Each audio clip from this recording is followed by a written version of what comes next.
یہاں پر regional police officer doctor Akhtar Abbas کا بکر کا دورہ، ماڈل تھانہ بکر کی انسپیکشن کی اور پولیس لائن میں ٹف ٹائل کا افتتاح کیا۔ آپ کو بتاتے چلیں کہ آر پی او سرگودا نے بھی کرائم میٹنگ کی ہے۔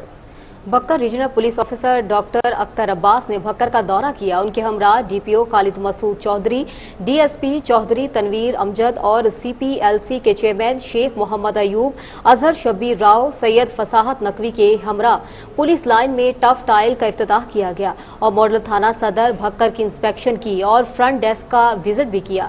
اس موقع پر regional police officer doctor Akhtar Abbas Khan نے کہا کہ سرگودا ڈویژن میں سرچ آپریشن کے مثبت نتائج برآمد ہوئے ہیں، سینکڑوں مشتبہ افراد گرفتار ہوئے ہیں اور اسلحہ منشیات برآمد کی گئی ہیں۔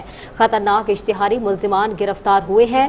خیبر پختونخوا اور پنجاب کو ملانے والی چیک پوسٹ پر اور دریائی راستوں پر چیکنگ کے نظام کو مؤثر بنایا گیا ہے۔ آئی جی پنجاب کی ہدایت پر پنجاب کو محفوظ پنجاب بنانے کے لیے سرگودا ریجن کی پولیس الرٹ ہے۔ انہوں نے کہا کہ بکر کی پولیس کی کارکردگی قابل تعریف ہے۔ غفلت برتنے والوں کو سزا اور اچھا کام کرنے والے اہلکاروں کو اور افسران کو انعامات سے بھی نوازا گیا۔